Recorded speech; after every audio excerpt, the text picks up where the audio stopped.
Dans ma dernière vidéo, j'évoquais la chasse aux sorcières et à n'en point douter, le pouvoir est aux apprentis sorciers. Je vais vous dire pourquoi ce livre est inattaquable, pourquoi elle est inattaquable. C'est un gros problème que de se lancer dans une expérience humaine de cette envergure sans que personne n'ait compris. Bien évidemment, avant de lire ce livre, si vous ne l'avez pas déjà fait, renseignez-vous sur qui est Alexandra Henrion-Caude, chercheuse, directrice de recherche à l'INSERM jusqu'en 2019, généticienne.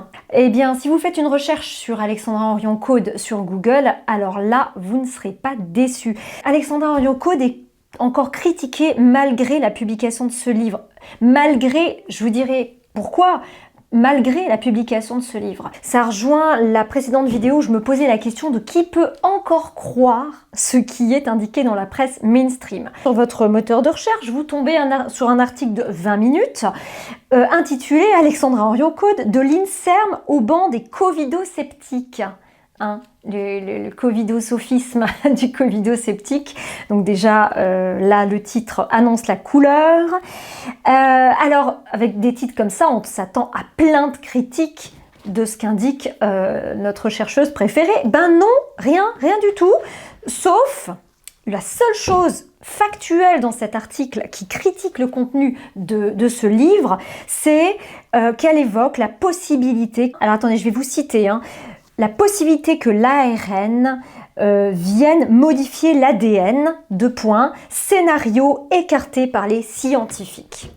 Alors vous dites, ah, ok, les scientifiques, donc les scientifiques, on suppose, du monde entier, bien sûr.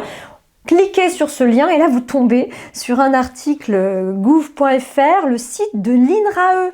Oui, c'est l'Institut de la recherche agronomique et de l'environnement.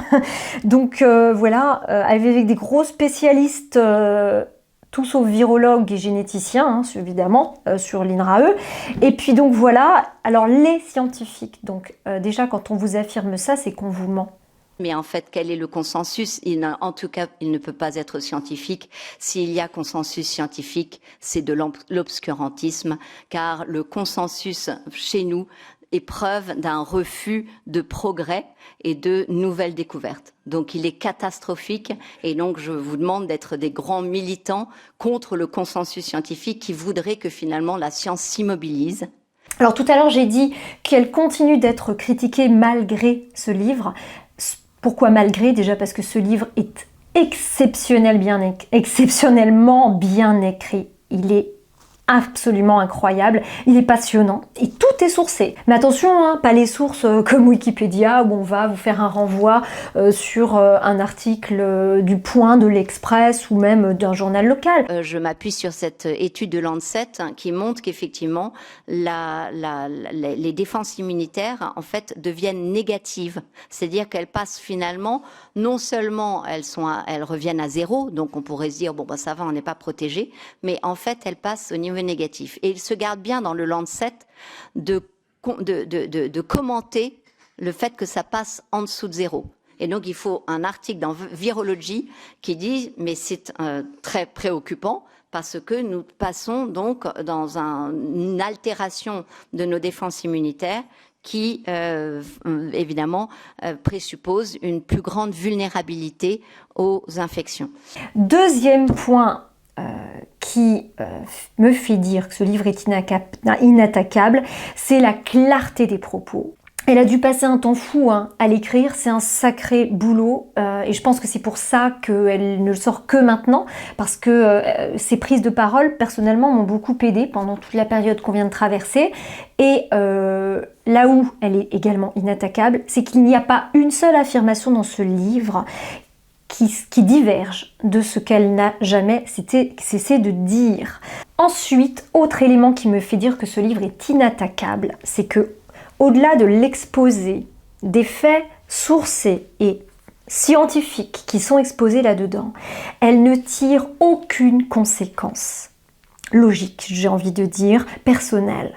On le fait tous, enfin franchement, quand on lit ce livre, parfois moi je m'arrête et puis je me dis ah oui, donc en fait c'est ce qu'on a toujours craint ou pensé, Donc effectivement, et on tire les conséquences logiques. Elle ne le fait pas. En tout cas, pas quand la conséquence logique n'a pas fait l'objet d'une étude scientifique. Les conséquences à tirer de ce qu'elle indique sautent aux yeux, en fait. Ça saute aux yeux et ça pourrait même faire mal aux yeux de certaines personnes non entraînées, mais qui ont du mal à regarder la réalité en face.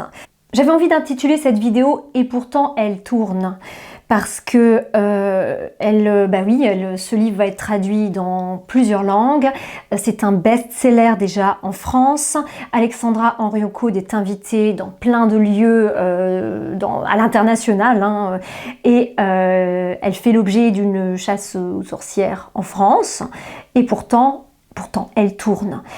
Est-ce que ceux qui écrivent ce genre d'articles mainstream se rendent compte du nombre de personnes qui ont ce livre en main ou qui vont l'avoir en main?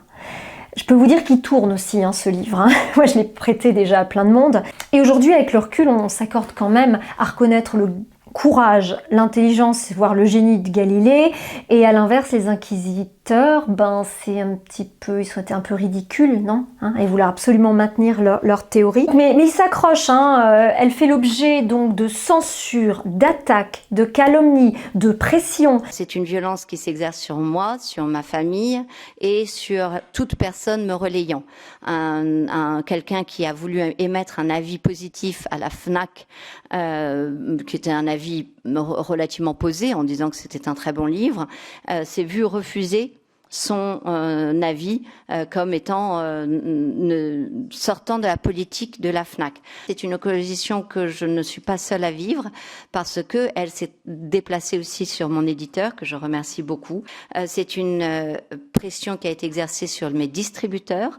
Il y a eu des fact-checking sur eux, donc notamment sur la FNAC, et puis pour maintenant les libraires aussi ont une pression d'un journal qui se targue quand même d'avoir été toujours dans une liberté d'expression totale. Je veux parler de Charlie Hebdo, qui donne des leçons aux libraires de ce qu'ils ont le droit d'accompagner et de ce qu'ils n'ont pas le droit d'accompagner. Vous savez, dans mon métier d'avocate, on échange ce qu'on appelle des conclusions, c'est-à-dire des écritures dans lesquelles on fait valoir nos arguments auprès du tribunal et la partie adverse va faire des conclusions en réplique pour faire valoir les arguments en réplique, dire en quoi nos arguments ne sont pas bons. Eh bien, j'attends qu'on me prenne chaque paragraphe de ce livre. Alors, pour l'instant, il n'y en a aucun, à ma connaissance, qui a pu être critiqué de façon juste. Est-ce qu'il y a encore des gens qui peuvent croire face au pédigré, au palmarès, aux récompenses de cette chercheuse? Ça a été pareil avec le professeur Raoult.